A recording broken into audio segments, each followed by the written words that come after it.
if you did it wrong. All right, do you guys understand? All right, so I'll take a few questions, and then after that, you guys are on your own correcting this. All right, what can I do for you guys from the worksheet? Addison? All right, let's take a look at number 1. Can you read it to me?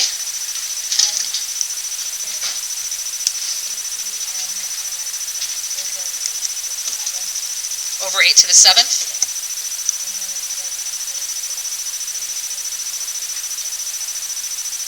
So they want to know what's missing. They want to know what n is? Okay. All right. Well, this is when you have to do math. This is when you're like, okay, what is the power rule? Well, the power rule is, if I'm dividing two numbers with the same base, I keep the base, move this over here, I keep the base, and what do I do with the exponents?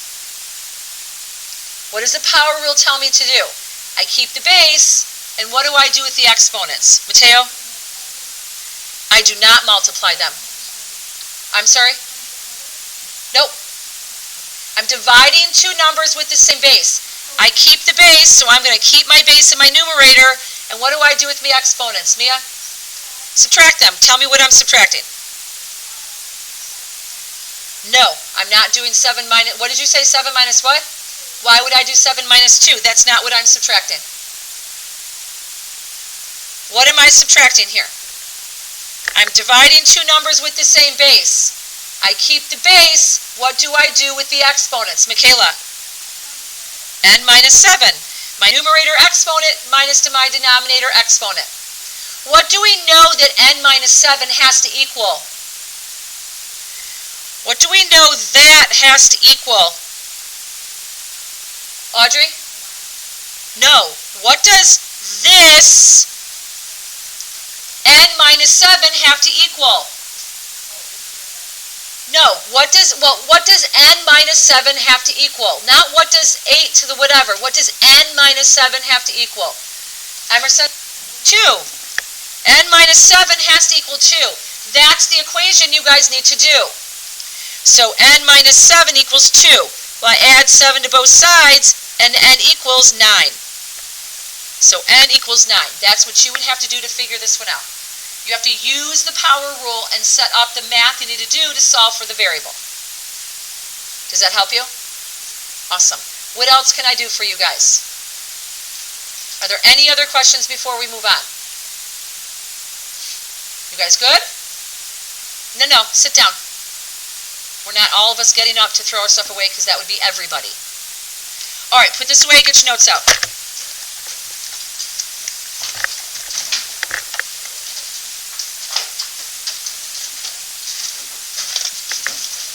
All right, we are starting our last section in this chapter.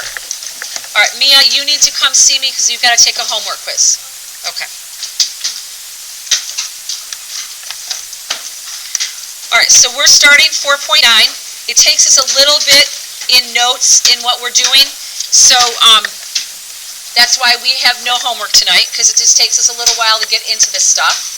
So today is the what is today? Today's 27th. Today's 7th, right? Yeah. All right, we're doing chapter 4, section 9. We're just going to keep everything from garbage on our desk. I know you guys are dying to get up, for those of you that are done, and throw your stuff away, but then everybody would be getting up during my class and throwing my stuff away, and I'm not interested in that distraction. So just keep your garbage on your desk for when you're done. All right, so we're talking about scientific notation.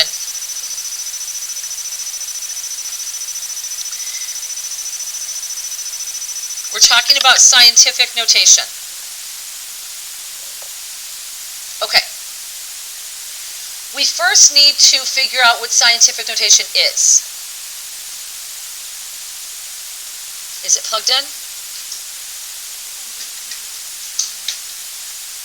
Okay, so take the tray out at the bottom. So don't pick it up, just set it down. Take the tray out. Is it full? Okay, push it back in now. Now try it. Okay. So give yourself some room when I write this down. All right, well, let me give you some notes, and I'm going to have you do that. So scientific notation, this is a shorter way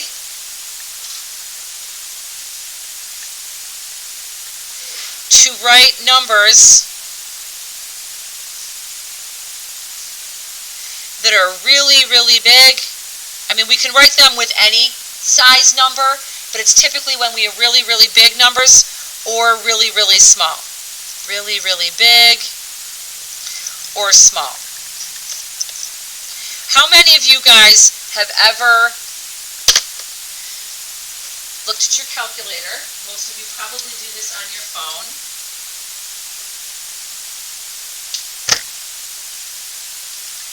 All right, and let's say I do this.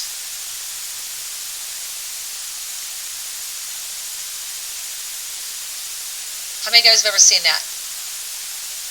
And you're looking at it, you're like, what the heck is that? How many of you guys have ever noticed that? Okay. So, and you're like, I don't even know what that means. Or, on a calculator,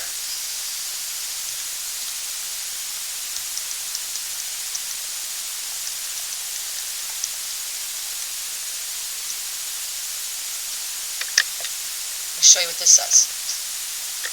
It's the same idea. Okay? There are some calculators that instead of that E, it'll have like on like a little scientific calculator. I don't have mine. Sometimes it will have all of that number, and then down here it'll have this little tiny 10 with an X, and then that 20 next to it. This is scientific notation. That E means your exponent. Okay? So this really is a huge number. So that's like 7 trillion or something. That's a huge number. All right, that is scientific notation, okay? The calculators just don't know how to really write that other than having that E, and that E means exponent. So let's figure out what we're really talking about, all right? So when we talk about a scientific notation number, I'm just going to write an example of one. Give yourself room around it so we can write. Well, let me ask you guys something. If I look at these two numbers, there's one of them.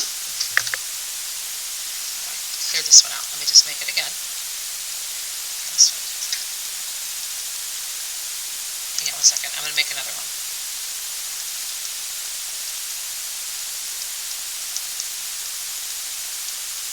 Okay. Well, that wasn't big enough. It doesn't matter. I'll do another one. Okay. What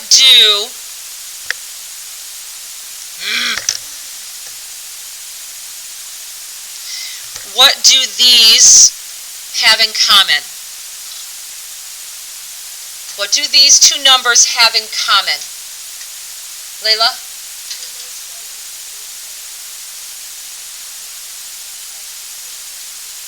Excellent. How many of you guys noticed they start with 3 point something? Okay. I could do another one. Oh, that's a 3 too. That's not what I wanted.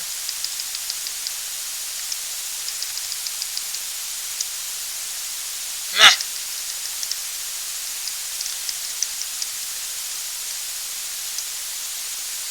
Lord help us all. They're all 3s. Okay, it's not the 3 that I want you to focus on.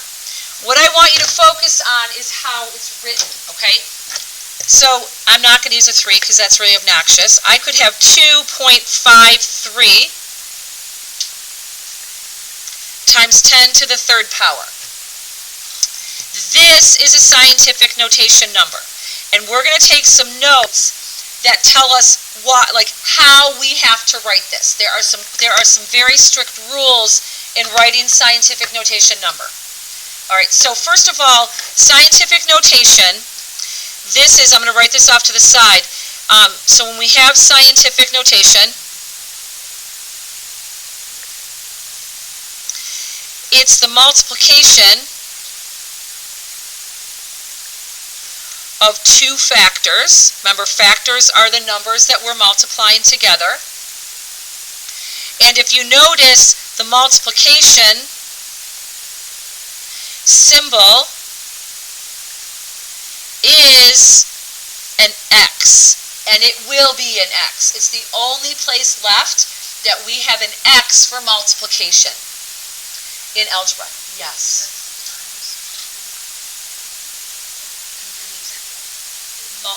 It's an x. It's a factor, so we're multiplication. That's what I was just saying. So I need you to listen to what I just said. The multiplication symbol is an x. So this is multiplication. Okay? So this right here is multiplication. This says 2.53 times x to the third power. That's what that says. All right, if we take a look at our first factor,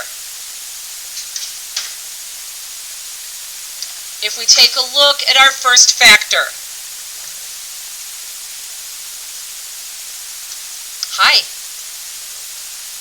I do have a microphone issue. I'm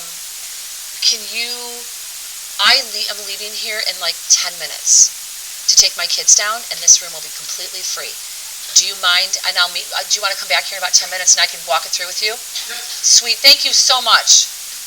So, first factor. All right. The first factor must have only one digit in front of the decimal.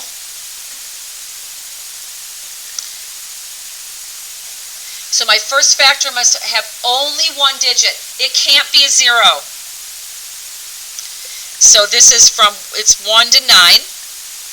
So 1, 2, 3, 4, 5, 6, 7, 8, 9. It can't be a 0. So one non-zero digit in front of the decimal. All right. And then after the decimal, it could have no digits or any number of digits.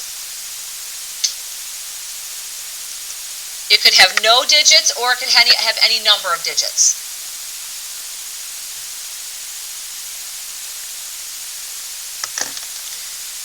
All right, so that's our first factor. That's the number before the times. Remember, the times is always an X. It's not going to be a star. It's not going to be a dot. We're not going to have parentheses. It's an X. Okay. My second factor is always going to be the 10 to some power.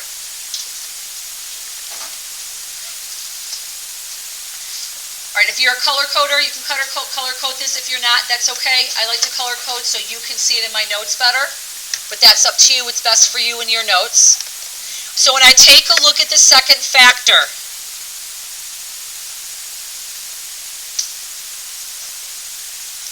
it's always 10 to some power.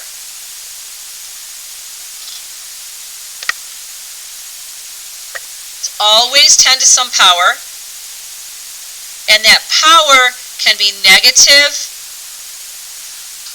or positive. This is when we do leave negative powers.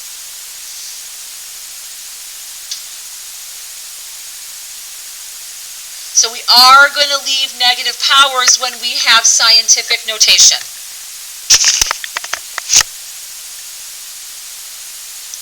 Frank, will you do me a favor? Will you just slide that one book over for me, please, so it's not in the screen? Thank you, sweetie. Just slide it right over. Perfect. Thank you, hon.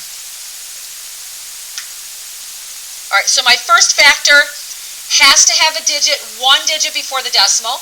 Anything that's not 0, a 1 through 9. The second, and it can have any number of digits after the decimal. The second factor is always 10 to some power. All right, so let me show you some examples of scientific notation numbers. Who needs to see what's up there? Okay, so let's take a look at some examples of scientific notation numbers. In this section, what we're going to be starting with a little bit today, but getting into completely tomorrow, is going back and forth between scientific notation and something called standard form. Okay? This is a scientific notation number. So examples of scientific notation numbers.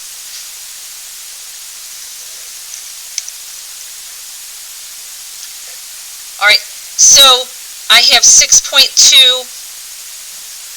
times 10 to the 6th power. All right, if I write that what's called standard form, all right, this form is scientific notation.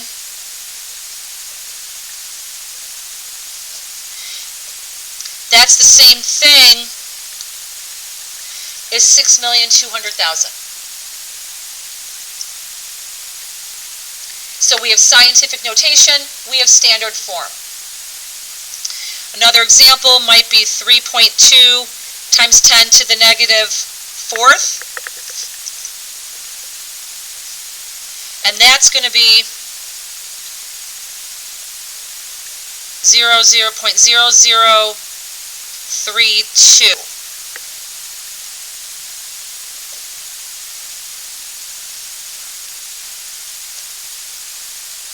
Okay. One of the big things I want to do with you right now is make the biggest thing, the only thing you need to remember at this point is, I need you making connections between the power on the 10 and the size of your standard form. That's the biggest key here. All right, so what I want to do is I want to make connections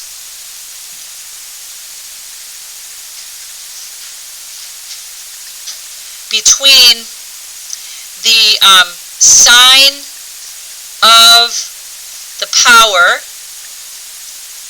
on the 10 and the size of standard form number. This is the key. This is the key to understanding how to go back and forth between scientific notation and standard form. Because this is I'm going to be going back to this every time we change between the two. I'm going to be going back and saying why. Why? What size is a standard form number? All right. So when we have a standard form number, and then the other column I have here is my sign of the exponent. Remember, exponent and power, I use those interchangeably.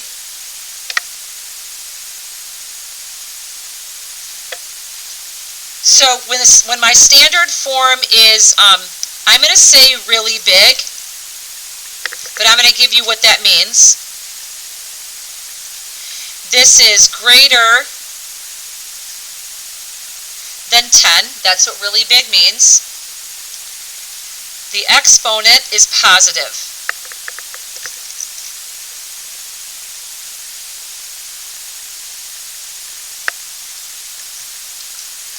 So it's going to be like times 10 to the 3rd or times 10 to the 26th.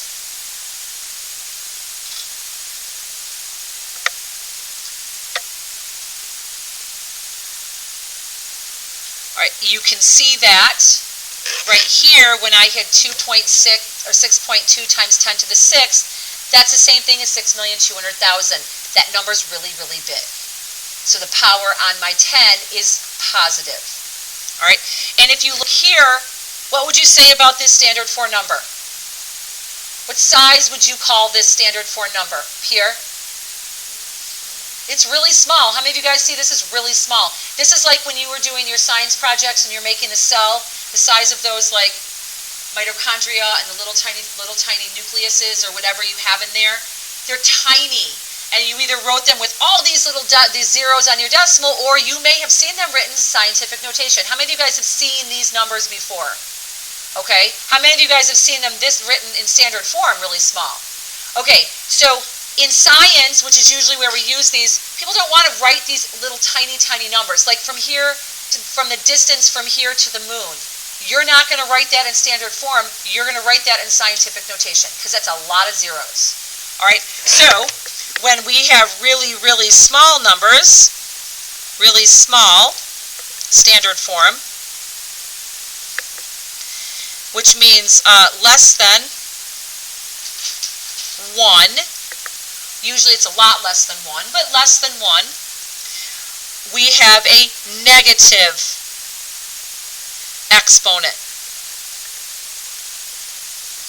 An example might be 10 to the negative 3rd. Or 10 to the negative 30th. So this is what I want you guys attaching to what that exponent on the 10 means. It means the size of your standard form. Are you guys cool with that? Okay. So what we're going to be doing is I'm going to stop here because we need to go down to the assembly. But tomorrow what we're going to be doing is we're going to be starting with scientific notation, and we're going to be using this idea of what is the sign of my exponent and what size will my standard form need to be in changing these between them, okay? So what I want you guys to do is I want you guys to pack up your stuff so your stuff is ready to go on your desk.